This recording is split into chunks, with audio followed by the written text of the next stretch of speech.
ননদিনীর আবদারে মাঝরাতে chicken wings বানাচ্ছি ঝাল ঝাল করে। এটা খেতে এত মজা হয়, আমার তো মনে হয় বাড়িতে বানালে রেস্টুরেন্টের থেকেও বেশি ভালো লাগে। অনেকদিন পর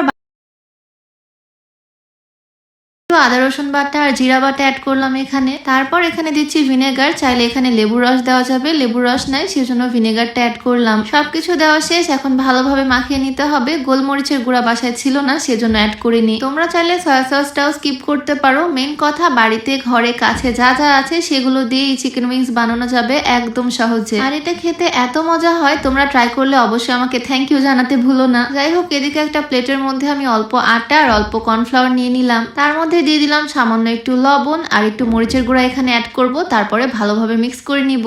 এটা রেডি করলাম কোটিং এর জন্য। মাংসটাও ম্যারিনেট করতে দেওয়া ছিল, এখন জাস্ট ফ্রাই করে ফেলার পালা। মাংসর গায়ে মশলাগুলো একদম লেগে লেগে আছে, এখন এগুলোকে ফ্রাই করে নিব। প্যানের মধ্যে বেশ খানিকটা তেল দিলাম, মাংসের টুকরাগুলোকে সুন্দরভাবে ময়দার মধ্যে কোট করে এখন তেলে ছেড়ে দিচ্ছি। চিকেন উইংস গুলো আরেকটু বেশি সময় নিয়ে ম্যারিনেট করলে আরো ভালো হতো, তবে আমার হাতে যেহেতু সময় নাই, রাত্রেবেলা বানাচ্ছি, তাই ম্যারিনেট করতে দেওয়ার সাথে সাথে আমি ভেজে ফেলতেছি।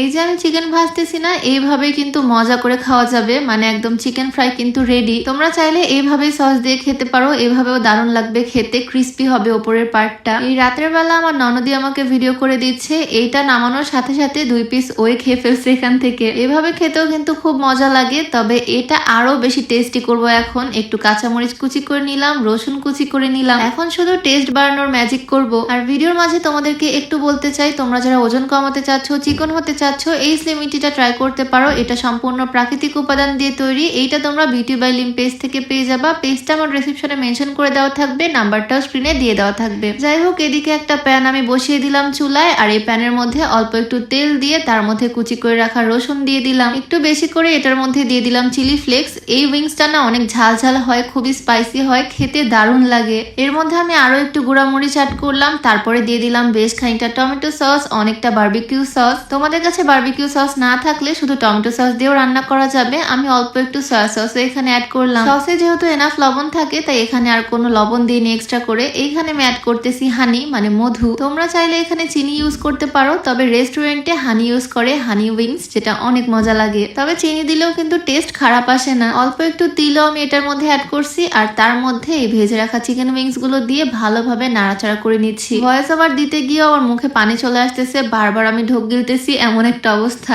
এই যে আমার জুসি চিকেন উইংস গুলো কিন্তু একদম রেডি। দেখে তোমাদের কাছে কি মনে হচ্ছে এটা খেতে কেমন হতে পারে? সত্যি বলতে আমি যাদেরকে আজ পর্যন্ত চিকেন উইংস বানিয়ে খাওয়াইছি তারা সবাই অনেক প্রশংসা করছে। তোমরাও চাইলে এভাবে বাসায় ট্রাই করে বানিয়ে দেখতে পারো, আমি গ্যারান্টি দিচ্ছি দারুণ লাগবে। রেস্টুরেন্টের থেকে কোনো অংশে কম হয় না। রেস্টুরেন্টে তো 6 পিস দিয়ে অনেকটা বিল রেখে দেয়, তবে এইটা খুব কম খরচে বাড়িতে বানাতে পারবা, খুব মজা লাগবে খেতে। এই রাত্রের বেলা খুব মজা করে সবাই মিলে চিকেন উইংস খেলাম আজকে। তবে এখানেই শেষ করছি, সবাই ভালো থাকো, আল্লাহ হাফেজ, আসসালামু আলাইকুম।